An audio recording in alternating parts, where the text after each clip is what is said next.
Vidas negras importam.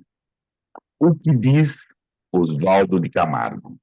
Acredito que a partir do momento que o negro resolve falar da sua realidade e identidade como negro, trazendo as marcas da sua história, mesmo dentro de uma língua portuguesa ortodoxa, acadêmica, que seja, e ele conseguir fazer isso com arte, e essa literatura estiver sancionada por uma produção, ela existirá.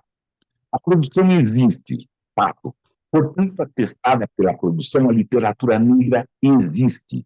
Quando o negro pega suas experiências particulares e traz, sobretudo, o eu, a persona negra, com suas vivências, que um branco pode imitar, mas não pode ter o nome que damos.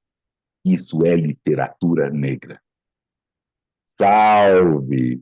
Meu nome é Plínio Camilo e nós estamos hoje com mais um Nosso Escurecimento de Gerações. Eu ofereço essa conversa, essa deliciosa feita conversa, para Flávio Caranta, Nilza Camilo, Odair Marques da Silva, William Aparecido e Deise Lima. E essa conversa nós vamos ter com a Nájila Oliveira. Salve, Nájila, bem-vinda, querida. Muito obrigado sua gentileza, querida. Olá, Plínio. Boa noite. Um grande prazer estar aqui com você hoje, né? E com quem vai nos assistir. Com quem está nos assistindo de manhã, de tarde, de noite, essa história toda. Sim. E No aproveitar Brasil, fora. fora, lá, aqui, colar. Aproveitar, assim, assine um canal, dá o seu like, assine o canal. É importante porque tem todo, todo um arranjo para que mais gente assista essa boa e ótima e necessária conversa. Nájila, por favor, se apresente, querida. Bom, sou Náslia Oliveira, mulher preta do Rio de Janeiro, escritora, mãe, professora, ativista, Plínio. E que venho nos últimos anos aí é, tentando trabalhar de uma forma muito ativa, tanto na área da literatura negra, quanto na área também do fomento a novas pesquisas, novos olhares, epistemologias. Para quem não conhece, Plínio, eu gostaria de contar um pouco, né, sobre um projeto que é minha grande paixão, que é a revista África e Africanidades, um projeto que nasceu em 2008, né, a partir de um projeto pessoal, que eu sempre falo isso, que era um projeto pessoal, passou a ser um projeto de um casal, e hoje nós temos um grupo de mais de 60 pessoas espalhadas pelo Brasil e outros países. É um periódico online, totalmente gratuito. É o primeiro periódico aqui no Brasil que é especializado nas temáticas africanas e afro-brasileiras, mas que não está vinculado a nenhum instituto de ensino superior. Então, é uma revista que não está ligada, né, a uma universidade, que é especializada nessa temática e que foi criada, né, e dirigida por uma mulher negra. E aí, em 2008, né, quando esse projeto surge, já existiam no Brasil outras revistas, né, acadêmicas, só que eram as grandes revistas e que sempre olhava, né, as questões africanas, afro-brasileiras, afrodiaspóricas a partir do olhar do outro. E aí ficávamos de fora. E foi a partir de um não que eu recebi, né, que esse projeto surge. Eu tinha acabado de fazer uma pós-graduação na área, né, de história, cultura e literaturas africanas e afro-brasileiras. Tinha uma série, aquelas produções que a gente vai fazendo ao longo do curso, né? Tinha uma série de artigos, Plínio, e resolvi encaminhar para várias revistas, vários periódicos. Algumas eu recebi um não apenas, outras recebi uma resposta da seguinte forma: o seu artigo ele é muito bom, só que ele não se enquadra às nossas linhas editoriais. E eu pensei, é impossível que num país preto como o nosso, a gente não tenha revistas que se adequem, né, a essa realidade. E aí eu comecei a pensar, né, como que a gente poderia, não só os meus artigos, mas outras produções, encontrar um espaço em que ganhasse visibilidade, que ganhasse é, novos olhares, né, que fossem lidos e que incentivassem, né, outras produções também. E aí, no primeiro momento, o que a revista África e Africanidade surge? Como um blog, lá no comecinho de 2007, 2006, e isso, na verdade, foi mobilizando pessoas, mobilizando professores, mobilizando pesquisadores, e aí eu tive a certeza, não, tem gente preta produzindo muito bem, só que não chega aos espaços de divulgação. E a primeira edição, em 2008, surgiu da seguinte forma: eu visualizei como que precisaria para se criar uma revista que fosse reconhecida, que tivesse ISBN, e eu divulguei uma chamada. Professora Nádia Oliveira seleciona artigos, né, para a revista África e Africanidade. Nossa primeira edição tiveram 35 textos de pesquisadores e pesquisadoras do Brasil, né, das diversas regiões, textos com estudantes de graduação a pós-graduação, professores da educação básica, da educação superior. E foi assim que surge, né, a partir de um não espaço, de uma não aceitação. Hoje nós temos 46 edições, todas com acesso gratuito, e nós temos uma avaliação B4, que é a mesma avaliação dos grandes periódicos, né, de universidades como UERJ, UF, USP, UNB. Então, assim, nós somos, na verdade, um coletivo, né? E um coletivo que vem trabalhando não só na divulgação, né, no fomento, mas também na formação, né, na formação de professores. Eu acho que, Plínio, que assim, a coisa mais gostosa que a gente tem na revista, né, além de saber que as nossas epistemologias negras elas estão sendo divulgadas por aí, é conseguir ter um espaço que valorize desde a formação, né, dos estudantes de graduação, porque muitas revistas, boa parte das revistas, não aceitam publicações de estudantes de graduação, a publicações de professores de educação básica, porque muitas vezes o professor de educação básica ele não é visto como um produtor de conhecimento, né? É alguém que produz muita coisa, né? Mas que não se sistematiza essas informações, esse conhecimento. Então, a gente tem esse diferencial. E aí, na época, a gente pensava, mas como que a gente explica literatura afro-brasileira, literatura africana, história do negro no Brasil, história da África, para quem não está dentro desse espaço acadêmico? E aí surgiram as colunas, que as colunas têm esse papel de ampliar o diálogo. Então, nas colunas, nós temos professores, nós temos ativistas, nós temos o povo do terreiro, pessoas que estão fora desse âmbito acadêmico e que dialogam.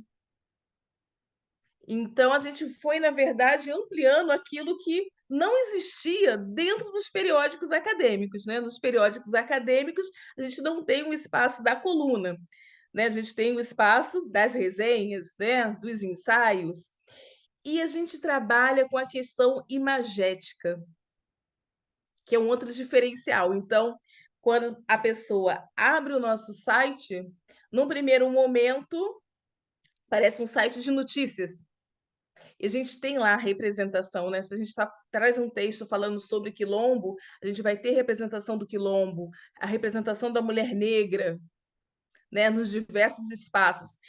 Porque essa questão imagética também ela é formadora, né, de identidade, formadora de opinião, é um importante elemento pedagógico. Então, a gente, desde a primeira edição, a gente traz essa questão imagética, que também é um grande diferencial. Plínio, falei a beça, e falaria acho que a noite Não, não, inteira. não. E é isso que nós queremos, querida. Tanto é que avisar que vai estar no nosso primeiro comentário, nessa nossa descrição, o endereço da revista África e Africanidades, onde nós poderemos, todas e todos poderemos ver. Mas, querida, qual que é a ideia desse espaço também? Né? Andando, né? Ou correndo atrás desse trabalho que você está fazendo muito bem, é dar esse espaço para falar. Então, é seu espaço, fale mesmo, continue falando da revista, porque só nos aguça curiosidade, porque nesse seu histórico nós estamos em 2008, ainda em 2009, estamos chegando. Conte para nós essa evolução, esse caminho, por favor.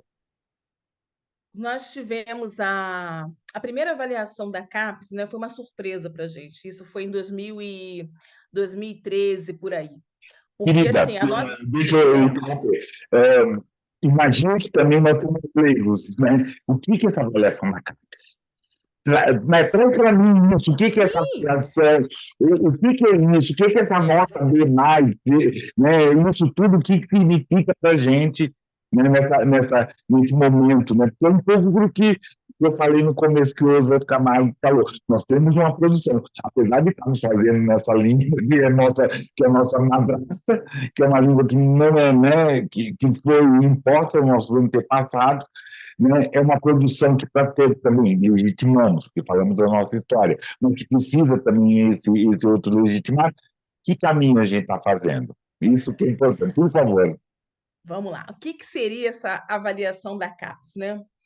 É, o MEC, né, a partir da CAPES, ele faz avaliações de forma periódica das revistas acadêmicas, né? E aí, a partir de vários critérios da qualidade dos textos, da periodicidade, da questão há é, se há doutores, se há estudantes de graduação, de como esses textos estão circulando, né, nos diferentes espaços, as revistas elas são avaliadas.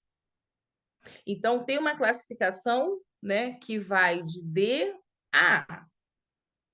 Esse sistema ele mudou nos últimos anos, né, porque antes era por categoria, então uma revista ela poderia ter uma avaliação maior na área de história, em relação ao conteúdo, em relação à formação, né, dos autores, como é que aquele conteúdo estava sendo utilizado, porque um dos critérios também é esse, né? O que tem sido produzido, ele tem conseguido circular, ele tem conseguido atingir. Então, há vários critérios. E é isso. Então, assim, nosso primeiro momento, lá em 2008, 2009, a gente não tinha essa pretensão de ser avaliado por ninguém. Né? O que a gente queria, na verdade, é fazer com que a informação circulasse e que aparecesse mais, né, pesquisadores negros divulgando, discutindo, né, e fomentando discussão. Mas quando chegou em 2013, nós fomos surpresos com a nossa primeira avaliação, que foi, em algumas áreas era C, em outras áreas era B, ou seja, um projeto que surge, né, na periferia do Rio de Janeiro, sem nenhum investimento público ou privado, vinha conseguindo atingir, né, os mesmos níveis de revistas que eram reconhecidas no Brasil, reconhecidas no exterior, mas que eram financiadas, né, ou pelo governo federal, estadual, ou até mesmo pela questão de empresas. E aí surge muito assim, Plínio. Eu lembro que eu era professora da educação básica, professora de sociologia, e aí todo o investimento que a gente tinha lá atrás, né? com a revista era o financiamento do nosso salário, meu e do meu esposo. Então, teve uma coisa que eu lembro sempre, é que teve um mês que nós tivemos que escolher. Ou a gente pagava a conta de luz, ou a gente pagava o provedor, né, para que a revista funcionasse. E aí nós escolhemos que seria pago naquele momento ali o provedor. E o rapaz chega para cortar a energia no dia que seria publicado aquela edição. E aí eu tive que falar assim, não, moço, não corta não, não corta não, porque eu estou fazendo um trabalho para a faculdade e eu preciso entregar isso hoje, né? Circula mais um pouco e volta daqui a pouco. E foi assim, nós conseguimos naquele mês publicar a edição, né? Lógico que nós ficamos vários dias sem energia elétrica, né? Mas era muito isso. Era uma questão mesmo de atuação política, né? A gente acreditava que a gente precisava, de fato, estar fazendo esse movimento, né? Então, assim, é um periódico barra movimento. E a gente conseguiu, de fato, mobilizar muita gente ao longo desses anos. Foi importante, Plínio, porque assim, a gente recebia muitos relatos de professores de educação básica que tinham voltado a estudar, sabe? Porque a partir daquele texto que tinha sido aprovado, né, avaliado, aprovado, a pessoa percebia que ela tinha potencial e que valia a pena voltar para a pós-graduação, né? Então a gente tinha esses retornos que era algo fantástico, né? Um professor de educação básica que estava 5, 10 anos fora desse espaço, né? Ele consegue, de fato, produzir material de qualidade e a partir disso ele é incentivado. Então a gente tem pessoas que nos acompanham até hoje que hoje está no doutorado, né, de 2008 para cá e falam, olha, é, a revista incentivou a minha formação de uma forma muito significativa, tanto para a questão, né, do incentivo à pesquisa, quanto para a questão das pontuações, porque a gente sabe, né, que os nossos estudantes de graduação e de pós-graduação não são os estudantes bolsistas, em grande parte. Nós não estamos nos grupos de extensão, nos grupos de pesquisa, né? Muitas vezes nós somos preteridos. Então, como que um estudante de graduação ele consegue a pontuação suficiente para passar num mestrado, num doutorado? Né? Então, isso foi significativo para muita gente aí, para mim, muito mais. E pode falar. Eu só quero que você continue, por gentileza. Que você deu aquela pausa dramática, né, aquele espaço de que, como eu, todos e todas estamos curiosos para a gente saber mais disso, de falar aí dessa. E aquele pontuar, como é interessante a gente, quando, principalmente nessa questão negra, a gente consegue estimular, né? Estimular outros da nossa tribo a fazer, né? Que é essa a nossa função, né? Estimular outros a fazerem outros fazeres também, né? Isso é muito bacana. E Parabéns. eu fui estimulada por várias pessoas, Plínio. Durante muito tempo, eu não tinha a questão da revista, eu comecei a produzir muitos artigos, né? Publicações de capítulos em livro, mas eu não pensava, né, na questão de me inserir na literatura, né? Não me vi enquanto escritora. E foi a partir de um convite para participar de uma antologia que eu tive, na verdade, o primeiro passo. Né? Uma antologia que era organizada pela Karine Bassi, né, que reunia mulheres pretas aí Brasil afora. Então foi a minha primeira publicação, porque eu achava que o espaço da pesquisa era o espaço que bastava, né? É, e aí hoje eu percebo que esse convite transformou a minha visão, né? Porque a literatura muitas vezes a gente acredita que não é um espaço para nós, né? O espaço acadêmico também não, mas eu acho que o espaço da literatura muitas vezes para o povo preto ele parece que é um espaço que está mais impalpável, né?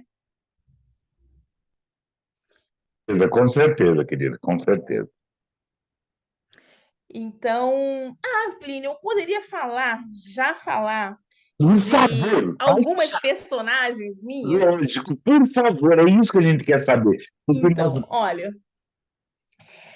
então eu comecei, né, o meu contato, o meu diálogo, né, enquanto escritora, com esse universo literário foi a partir de uma antologia, e aí vieram outras antologias, né, os artigos já estavam lá, mas vieram outras antologias.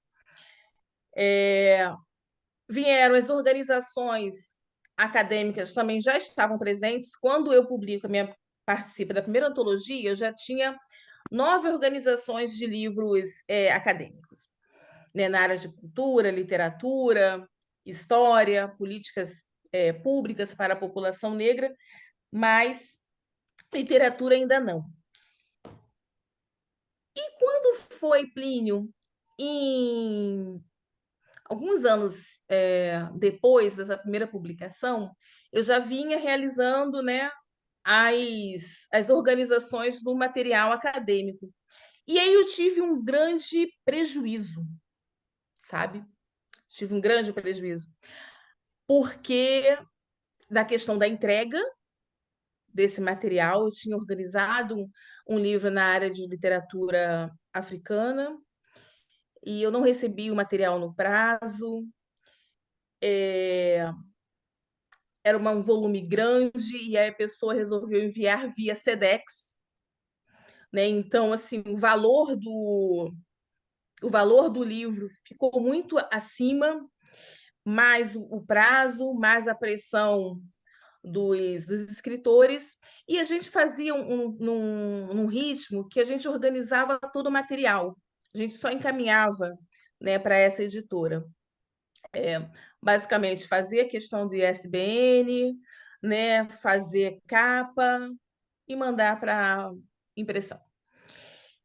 E aí, com esse prejuízo, eu ouvi o que algumas pessoas já tinham me falado, né?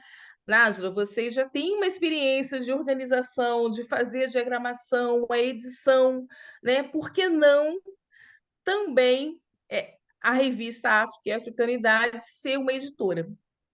E a partir disso, nós conseguimos formar aí várias antologias. E antologias com mulheres negras, principalmente, né? O nosso foco é esse, né? Literatura negra, literatura feminina, literatura LGBTQ,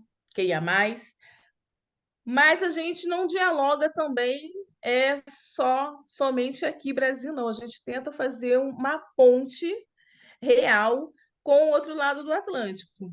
Então, assim, em boa parte das nossas antologias, a gente tem Brasil, mas também os outros países da África lusófona. Então, assim, por exemplo, em Mulheres das Águas, que foi a nossa primeira antologia, nós temos aqui Brasil, Brasil e Angola.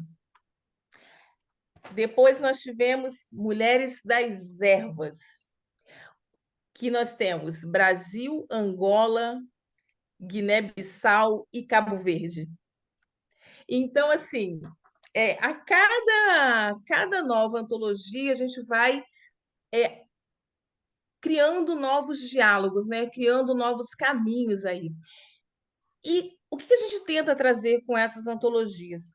Boa parte delas, a gente vai ter a figura feminina como figura central, porque a ideia é romper com aquilo que está lá canonizado, né? Qual é o espaço dessa mulher negra na literatura, né, brasileira e na literatura universal? Ou ela está silenciada, ou ela está estereotipada. E aí, porque a literatura a gente sabe que mesmo hoje em dia é um espaço branco, né? É um espaço de homens héteros, e a gente traz personagens fictícias, né, ou reais, que estão totalmente fora desse circuito. Então, por exemplo, Em Mulheres das Águas 1, a gente traz mulheres ribeirinhas como protagonistas, mulheres caiçaras, mulheres quilombolas. A gente faz uma grande homenagem às nossas Iabás, né? Nossas orixás, inquices, nossas na verdade, uma verdadeira homenagem à ancestralidade. Então, nessa questão das águas, as personagens elas o tempo inteiro dialogam, né? Água enquanto espaço de cura, de resistência, de fé, de ancestralidade, é isso.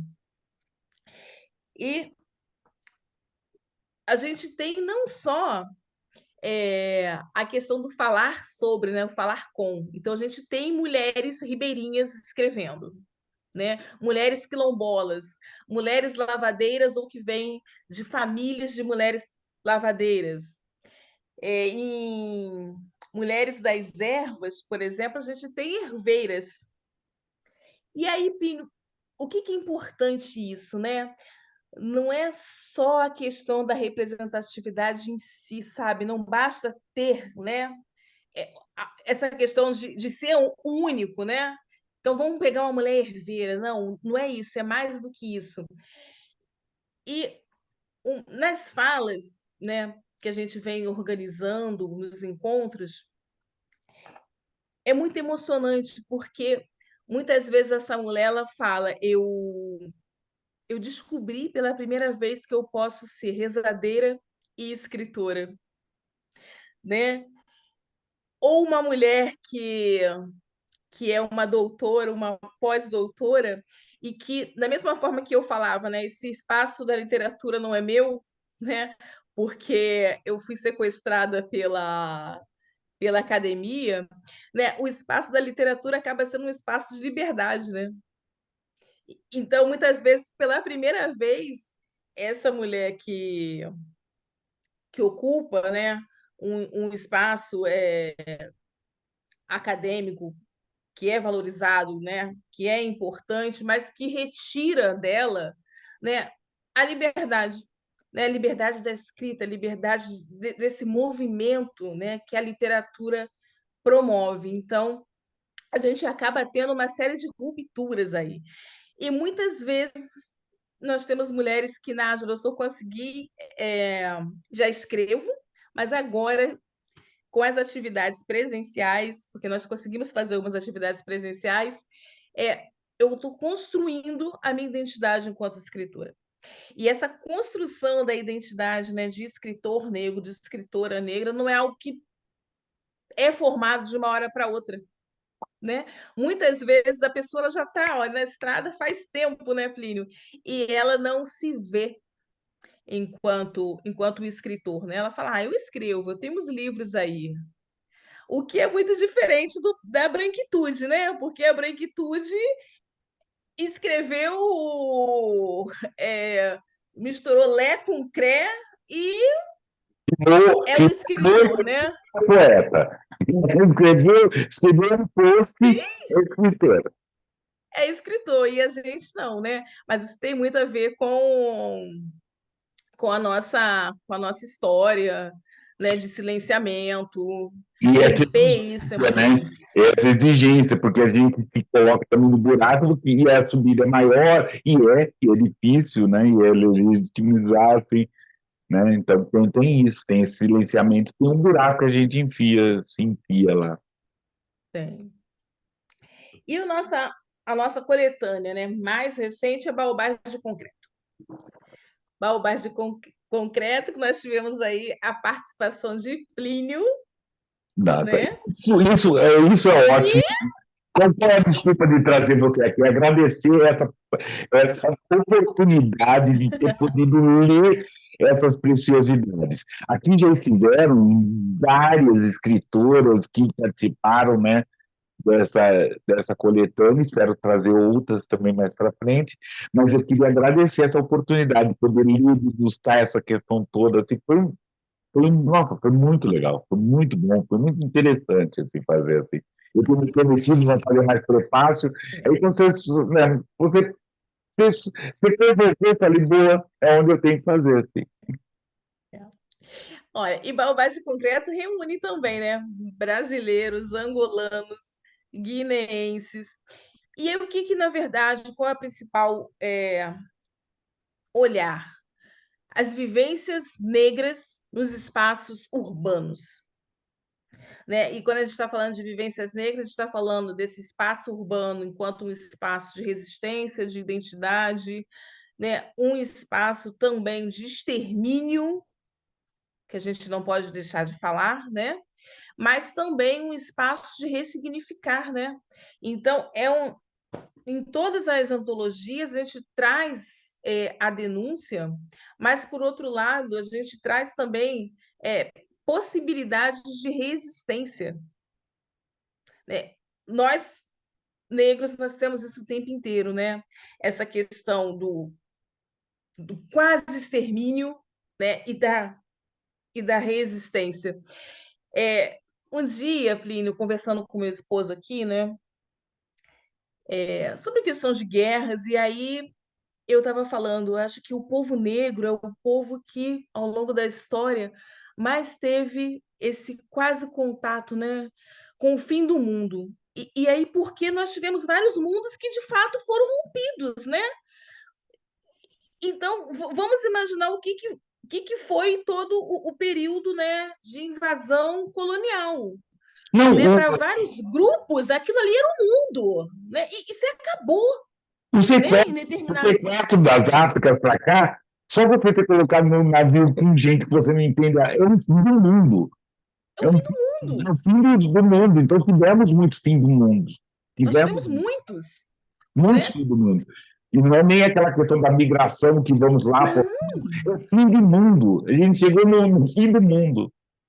Boa. uma coisa, uma coisa que eu sempre falo, né, é que o espaço da escola e o espaço da literatura tem que trazer, né, essa questão da, da colonização, né, utilizando determinados termos que são importantes.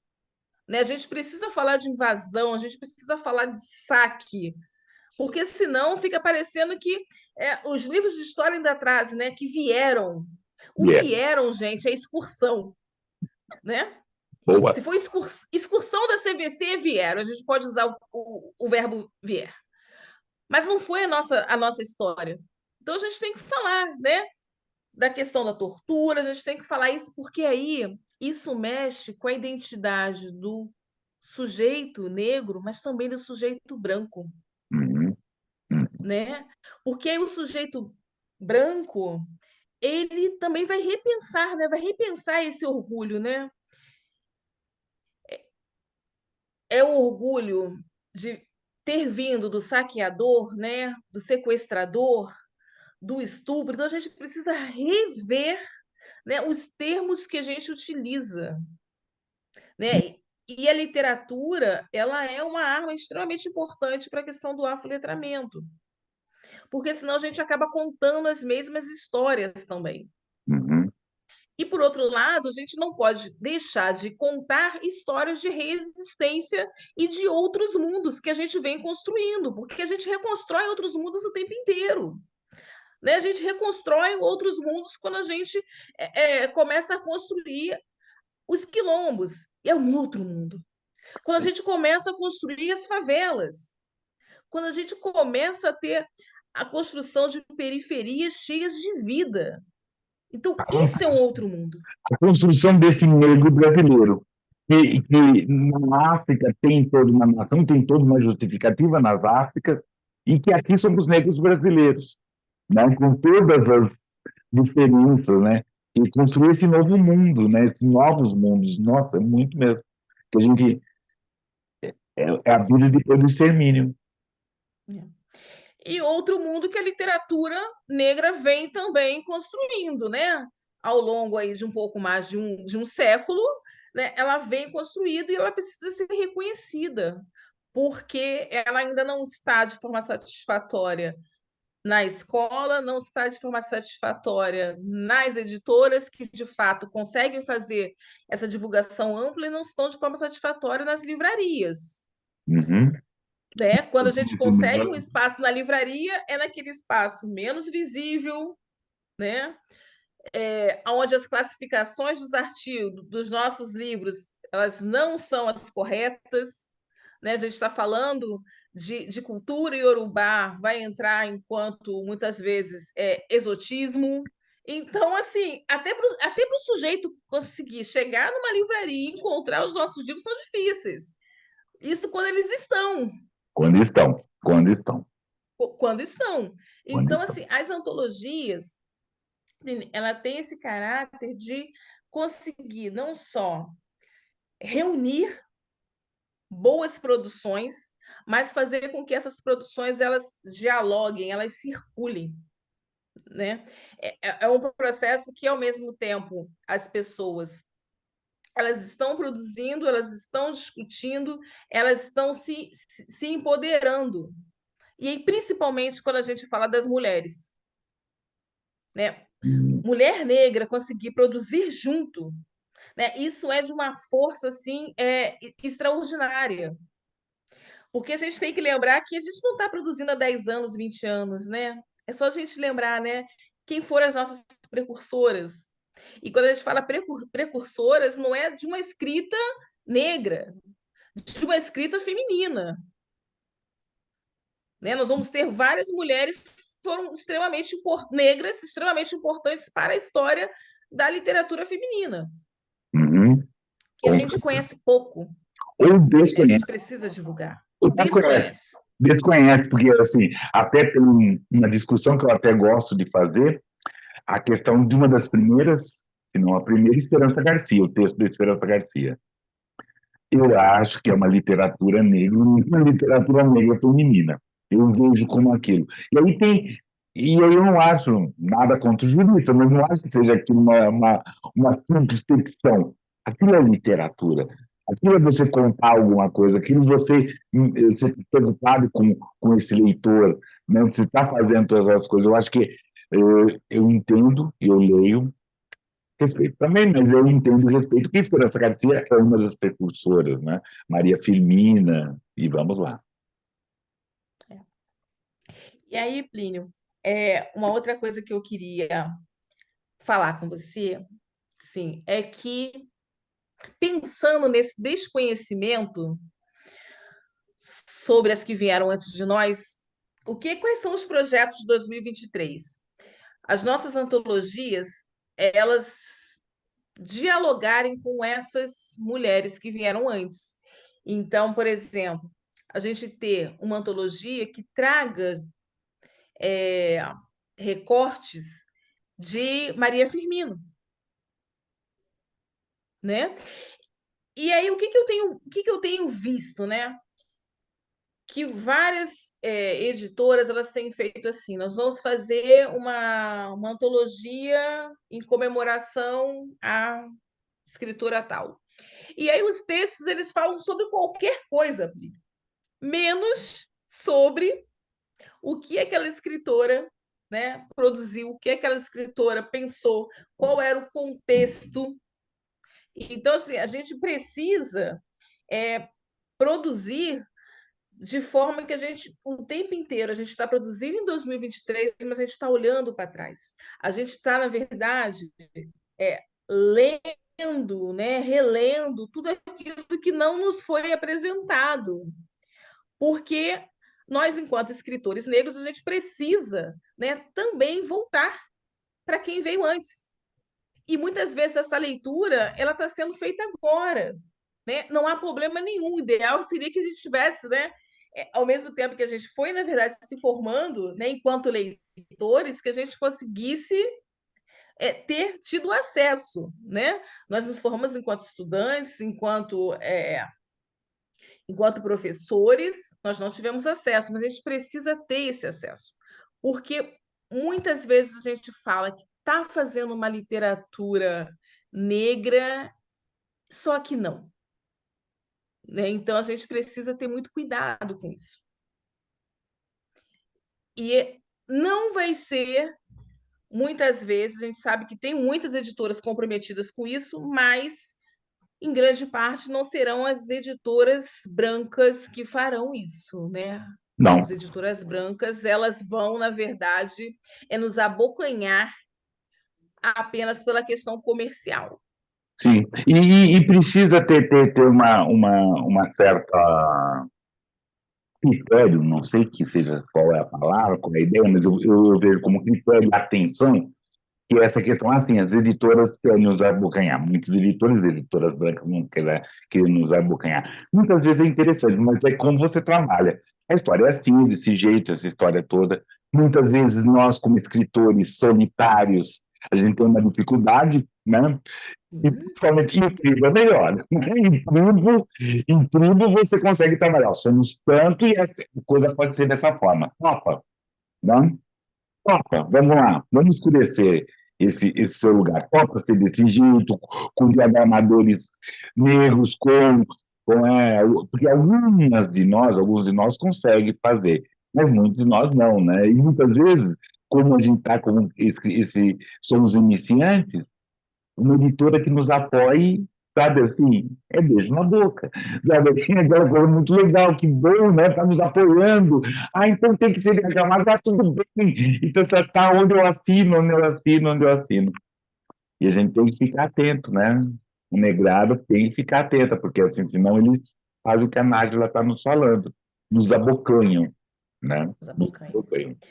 Né? E aí os coletivos são importantes, Plínio, porque os coletivos a gente tem lá, né, os novos escritores, mas a gente tem os escritores mais já carimbados que passaram por N experiências, né, Conta.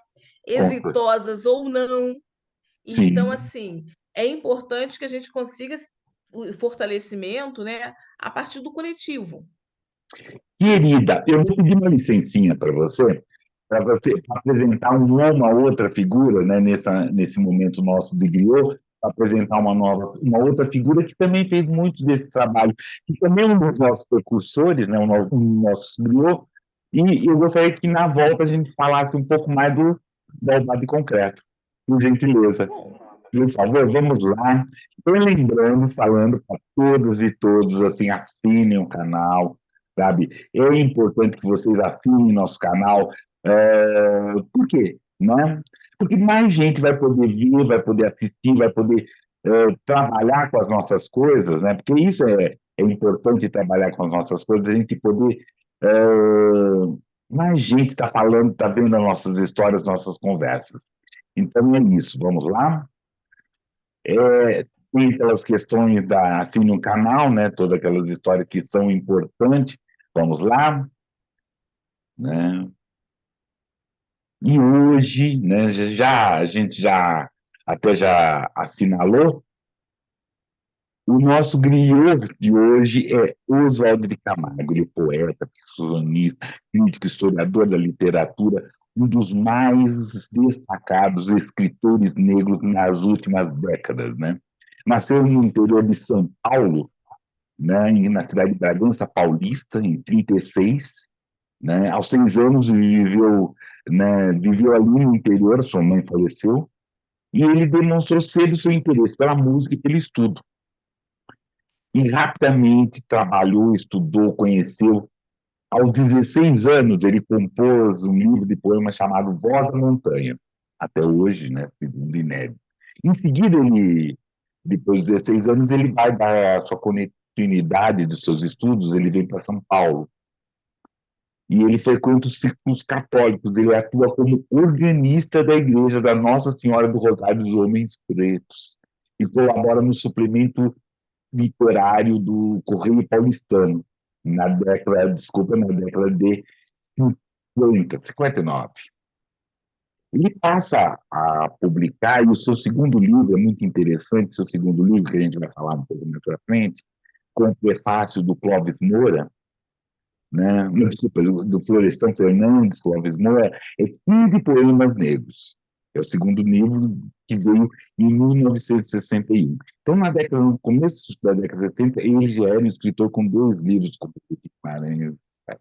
Ele vai trabalha, ele é um dos impulsionadores, né, da questão dos cadernos negros, que é um dos espaços que também, que graças a esse trabalho, a essa ação, nós todos estamos aqui, né? E ele publica em algumas vezes, ele trabalha, mesmo também atua no movimento negro como como jornalista, tem um trabalho extremamente importante, extremamente exitoso. E além do que ele tem feito, principalmente com o seu trabalho no escrito, ele tem trazido para a reflexão vários, a vida, o olhar, vários escritores e escritoras negras. Esse trabalho que a Nájila acabou de nos falar, né, de você olhar para esse passado, olhar para os griots que vieram antes da gente, que bateu a terra para a gente andar. A gente está levantando poeira ainda, assim estamos, mas eles estão fazendo os trabalhos, estão trazendo os trabalhos. Então, eu peço para que todos e todas prestem atenção em Oswaldo Camargo. É isso, querido. Vamos voltar, Nájila, por favor. Plínio, Oi, querida. olha, Quero que você volte agora falando sobre o Baldade Concreto. A gente começar um instante preto aí antes, assim. falo sim. Olha, Plínio, eu queria deixar uma sugestão para estudantes e pesquisadores de uma análise, né, da literatura do Oswaldo a partir da história, desse diálogo entre literatura e história. Seria algo fantástico, porque a produção dele vai dialogando muito com as transformações históricas do nosso país. Com certeza, né? Ele tem esse olhar, né? E principalmente assim, a ideia dele é essa necessidade. Ele traz de volta um escritor importante para a gente, né? Ele traz o livro do Lineu Guedes, ele fez recentemente um livro do Paulo Colina, ele tem um texto do Ruth Guimarães. Então, o que. E ele vai falando, e vai repensando, e vai nos trazendo de novo a gente olhar que por mais inédito, nós, escritores negros de hoje, tiveram um montão de Exu que abriu o caminho. Tiveram um montão de Ebá que não pode esquecer. Não pode esquecer deles todos.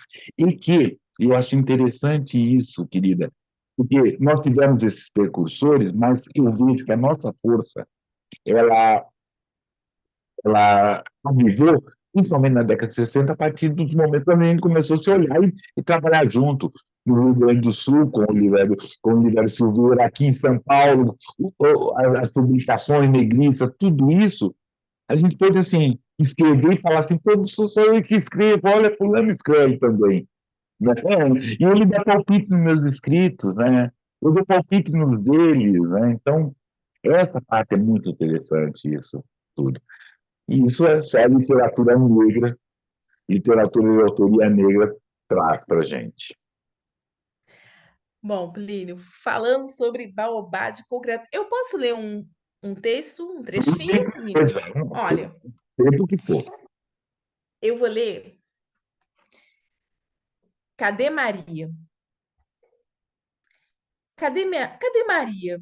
Aquela menina sempre foi teimosa e desde menina já se via em quem se transformaria.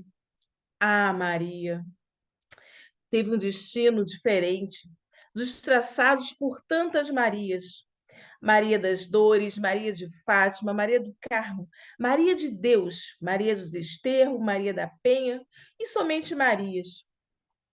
Quando menina, aprendeu logo o encantamento das letras.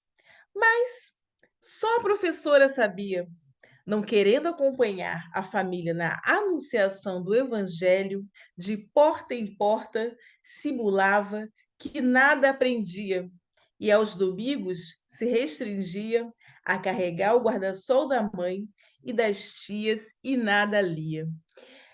E aí, Plínio, essa Maria, ela vai ter um desfecho completamente das outras Marias.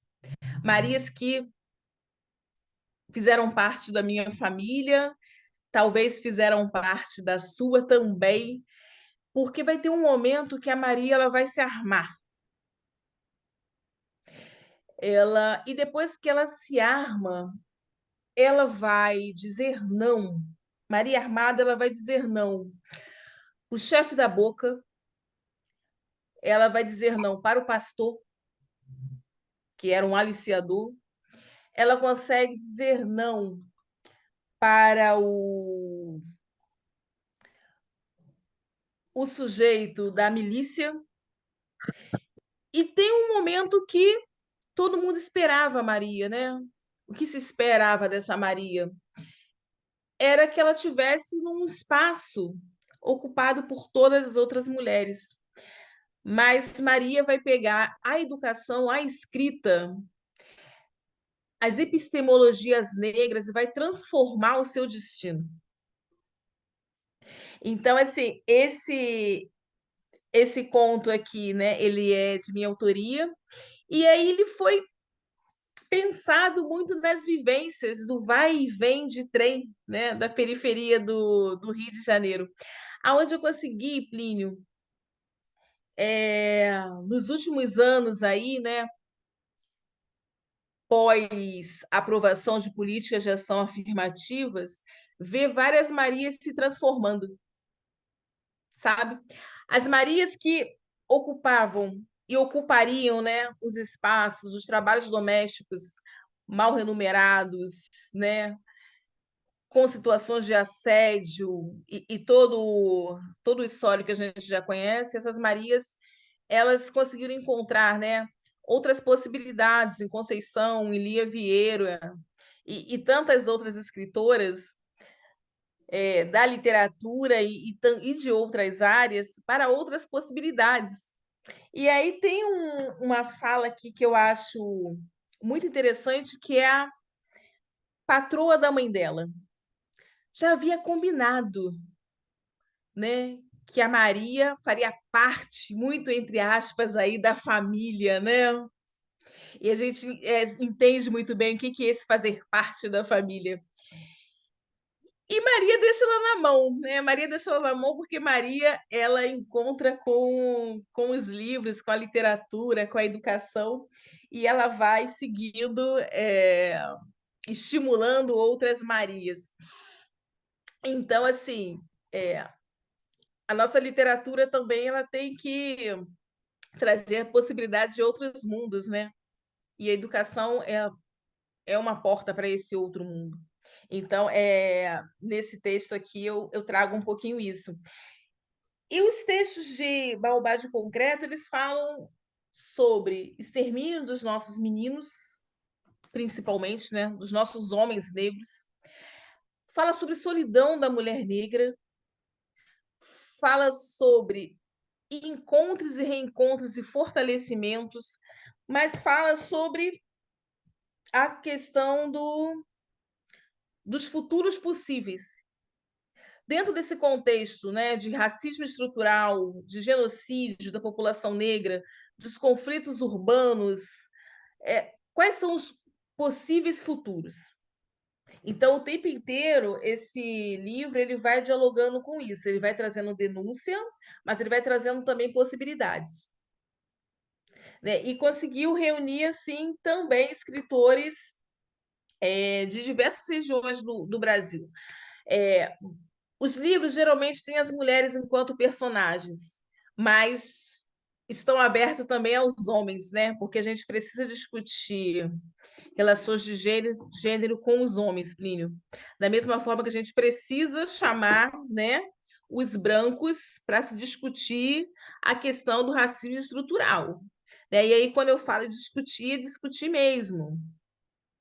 Né? A gente não pode também, porque uma coisa que eu não tenho o mínimo de paciência é para ser a negra enciclopédia, sabe? Porque muitas vezes, né, já deixei live no meio do caminho, sabe?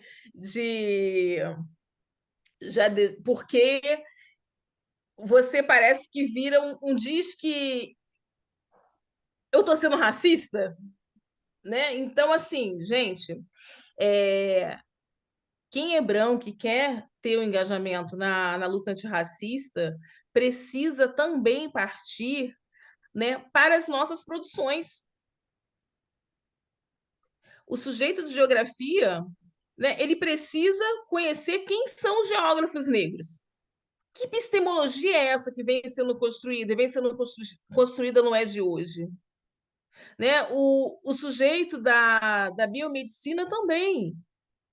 O que não dá é para a gente continuar sendo, né, o tempo inteiro nessa pedagogia que diz, né, que a gente está sendo pedagógico, que a gente tem que ser paciente, porque não é assim.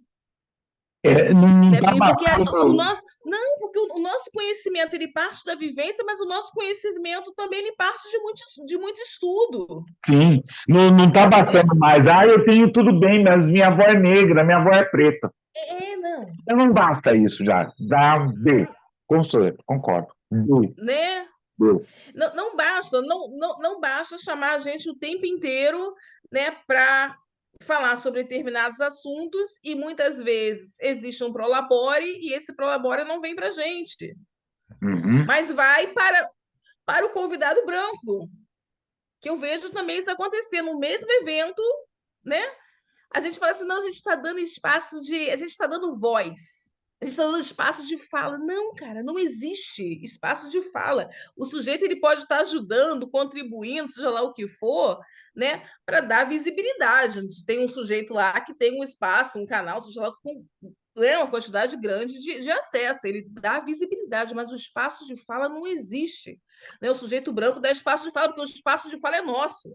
Ele não precisa ser consentido. Então, assim, a gente precisa ver também que parcerias são essas. Não, só espaço de fala não paga luz. Não paga a luz, né? Espaço de fala não paga luz, né? Então a gente tem que rever isso. Então, assim, Plínio, os textos, né, eles são muito diversos, mas eles trazem um formato de diálogo que eu acho assim extraordinário, sabe? Como que eles vão, na verdade, dialogando uns com os outros, né? Então, a gente tem aqui vários textos que tratam da questão da intolerância religiosa, né? Alguns de uma forma mais enfática, né? Outros de uma forma que trazem também a questão da ironia. E quando a gente pensa nessas mulheres, são sempre mulheres que estão que trabalham muito no coletivo, né? Elas estão se descobrindo enquanto mulheres negras no coletivo, elas estão se organizando e se aquilombando, né, no coletivo, mas elas não perdem também a individualidade, porque muitas vezes a gente não tem esse olhar, né, do ser negro enquanto um ser também individual, e parece ser bobagem falar isso, mas não é, né, não é. Sobre essa questão da intolerância religiosa, Plínio, eu queria chamar a atenção para um texto chamado Batismo, que está em Mulheres das Águas 2, que é esse aqui. Deixa eu achar aqui. Enquanto Nájila procura o texto, eu vou pedindo a todas e todas. Já faz os seus comentários, não faz só no final, faz o comentário agora, né? Dá a sua aprovação, né? Assine o canal, divulgue. Vamos tentar, e você, melhor do que eu, sabe, uma forma de poder. Importante, essa e outras, né? Essas outras importantes conversas que nós tivemos nesse canal, dá o like aí. Nájila, Achei. boba. Havíamos trocado o ruído dos fogos, das ladainhas e dos pontos riscados, pela guitarra e pelos louvores em outras línguas, que não o urubá. Uma brisa tocou o meu rosto, e com ela senti o antigo perfume de alfazema, que se espalhava neste dia e com o qual minha mãe banhava cuidadosamente cada um dos filhos e a nossa própria casa com proteção da rainha. Lembrei-me também dos banhos, do descarrego e das curas trazidas pelas águas do cheiro do terreiro. Esse texto aqui, Plínio, ele traz uma vivência, né, de um quilombo fictício e que começou a ver, com o passar do tempo, né, o fechamento do terreiro, a entrada dos pastores, a troca, né, dos símbolos culturais. E tem um momento aqui no texto onde seria feito o batismo da última família. né? Porque todas as outras famílias ou já tinham partido, tinha famílias que tinham se convertido às igrejas neopentecostais, e motivadas por situações diversas. A questão do extermínio, a questão da morte, das dificuldades, da partida para o espaço urbano.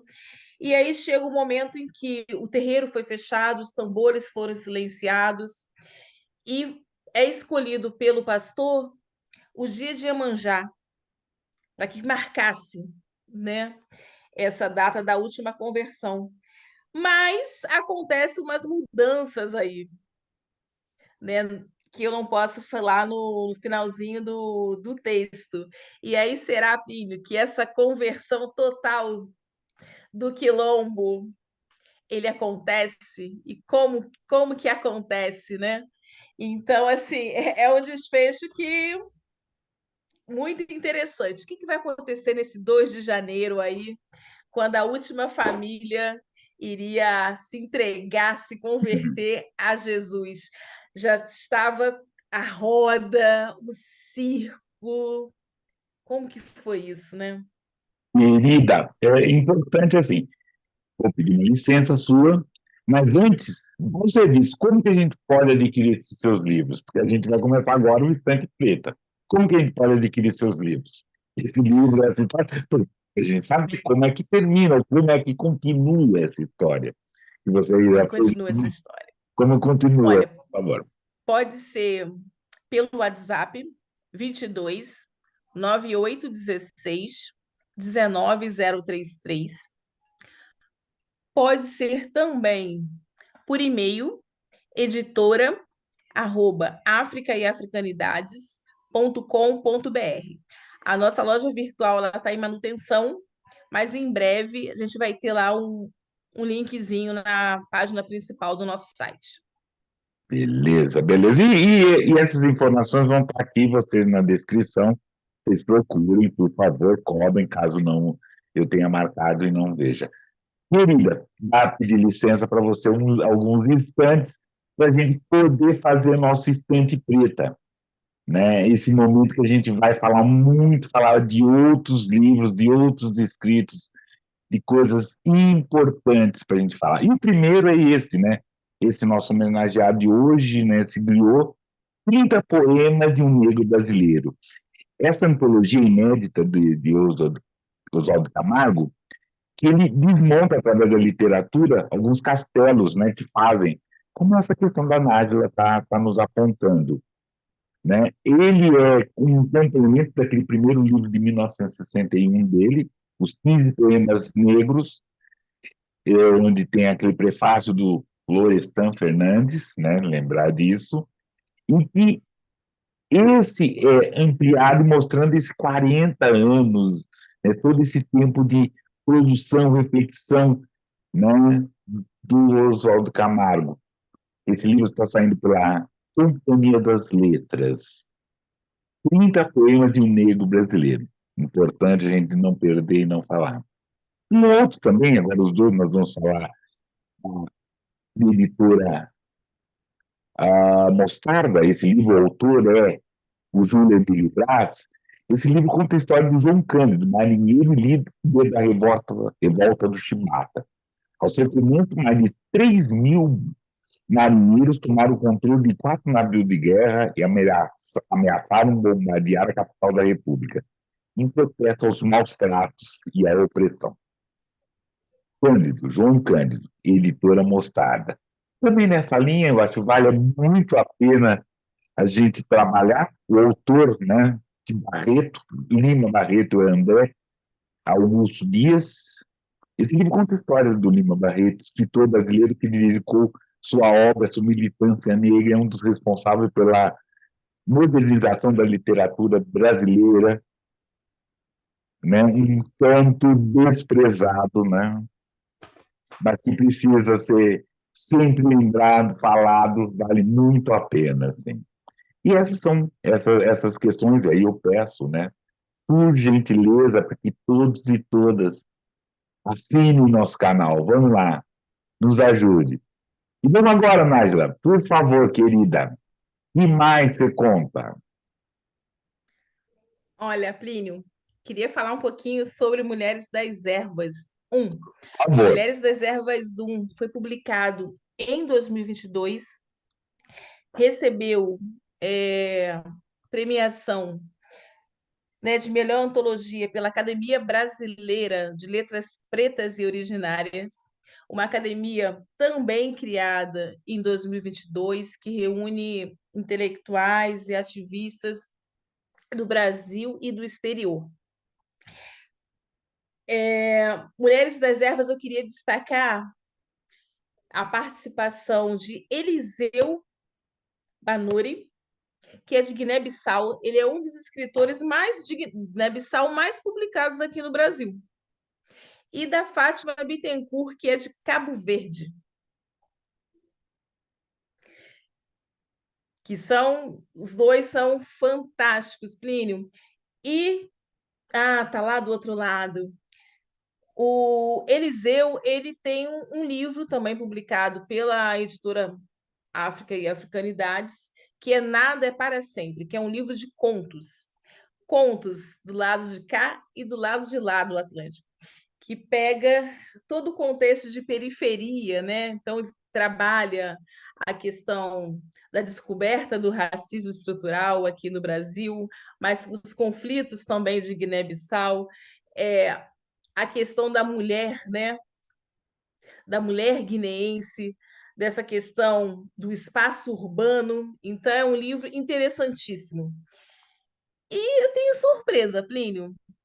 Segundo semestre de 2023, nós vamos ter aí a participação de vários escritores da África lusófona nas nossas publicações. Então, assim, nós conseguimos fechar alguns acordos aí para publicações aqui, solo brasileiro. E isso vai facilitar demais da conta o acesso, né? Parabéns, querida. Merecido, merece. Olha, Que ótimo, que ótimo. primeiro escritor é o Filinto Elísio. Então, vai vir muita coisa boa, muita coisa boa. Tanto de escritoras quanto de escritores. Porque a gente precisa ter acesso, né? A gente precisa, de fato, ler.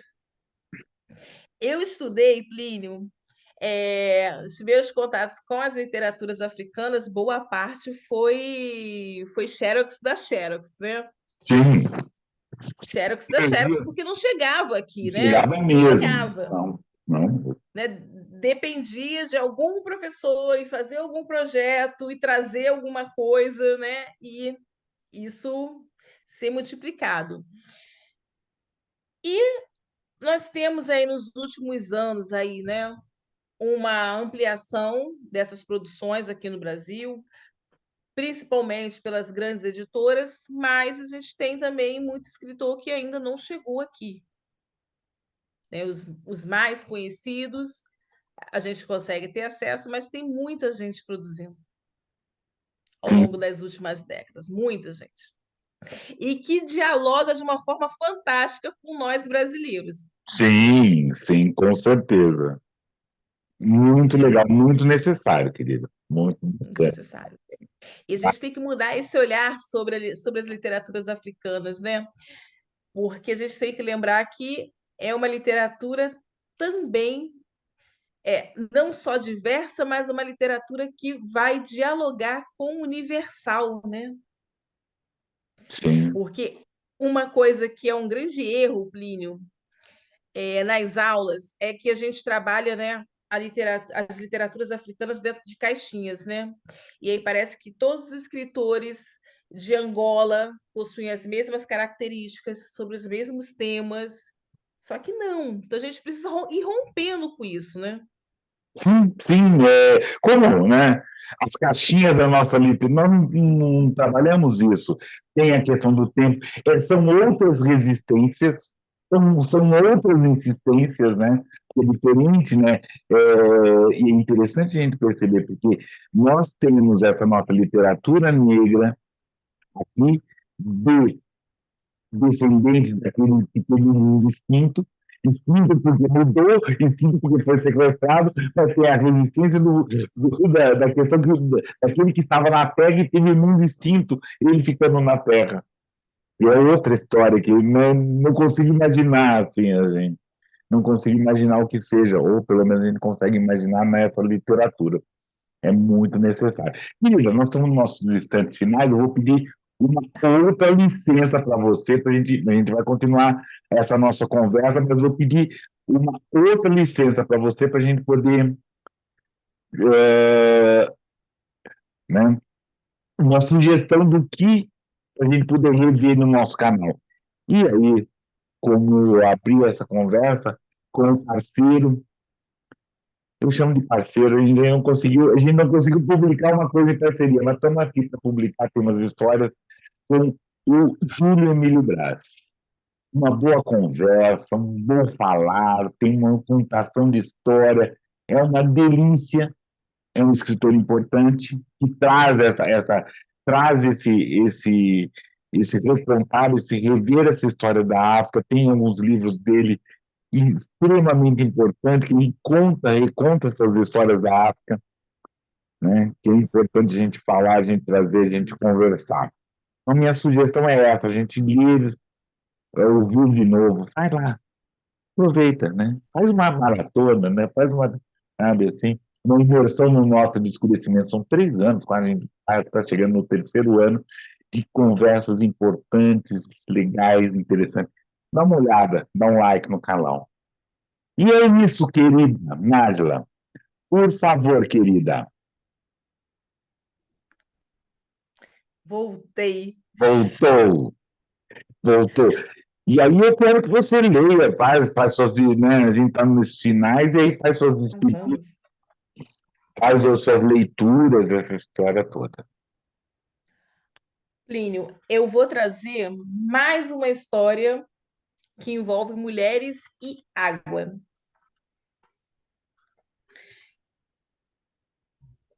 que está em Mulheres das Águas 1, que também é da minha autoria, chamada o conto é Filha de Oxum.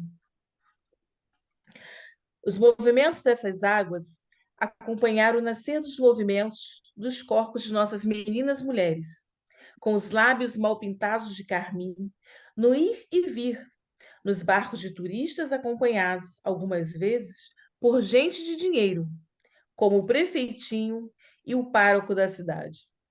Em épocas de campanha, este povo depositava em nossas margens cesta básica, remédios vencidos, sapatos velhos, sorrisos e santinhos. Mas, passado esse período, levavam nossas meninas e meninos. Na volta, os brilhos dos olhos não mais existiam. E não era raro que alguns desses pequenos escolhessem virar rio, sobre a luz do sol ou do luar. Então, é um conto que traz muitas questões, né? A questão da prostituição infantil, a questão dos abusos, a questão dos assédios às mulheres, a questão dos usos e abusos, né, dos políticos, dos religiosos. Ele se passa num quilombo à beira de um rio, e que o rio ele vai, na verdade, observando, né, e narrando as transformações. E uma das transformações é a chegada do garimpo nesse espaço, onde as mulheres perdem a possibilidade, né, do plantio, os homens perdem a possibilidade da pesca, e aí nós vamos tendo uma série de conflitos, e também os conflitos religiosos. As vozes das nossas ancestrais nesse espaço aqui, elas vão ficando mais fracas. A forma de se reconhecer o tempo, ele muda, só que boa parte das nossas mulheres aqui das histórias, né, são mulheres que trazem outras perspectivas. Eu percebo, Plínio, que muitas vezes os contos eles têm o pico do caos, né, que a gente fala, gente, é impossível ter mais desgraça do que isso. né? E aí tem as reviravoltas. Então, assim, esse rio e essa personagem aqui, eles vão trazer uma série de mudanças, onde Mamãe Oxum ela vai estar presente, né? Vai ter um momento de partida para o espaço urbano, e aí quando ela acha que Mamãe Oxum não mais olhava por ela, vai ser um momento que, de fato, ela vai ter esse encontro e tem um retorno aí. A gente precisa ver que retorno é esse, né? Mas eu já vou dizer, novamente, essa mulher, ela vai dar um olé no pastor e não vai ficar com ele.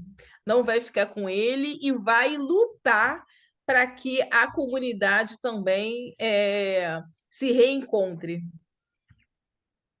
Que Né? ótimo, que ótimo. É interessante, querida. Nádia, quero agradecer, como já agradeci, vou agradecer sempre essa oportunidade de estar trabalhando com você, porque eu já tive a oportunidade de fazer um curso no Revista, de participar em algumas lives e principalmente fazer o prefácio do Maldade Concreto, que é uma questão que vão lá, procurem, leem, aí está escrito aqui em algum lugar por aí, onde adquirir esse livro com a Nádia, que é importante essa leitura para todas e todos. Obrigado, querida. Muito obrigado pelos ensinamentos, pelo olhar. Conta comigo, conte conosco. Até. Até, Plínio. Um grande prazer estar aqui com você. Muito obrigado. Até, dando like, assinar o canal, dá o like, deixe seus comentários, é importante. Tudo bom. Tchau. Tchau.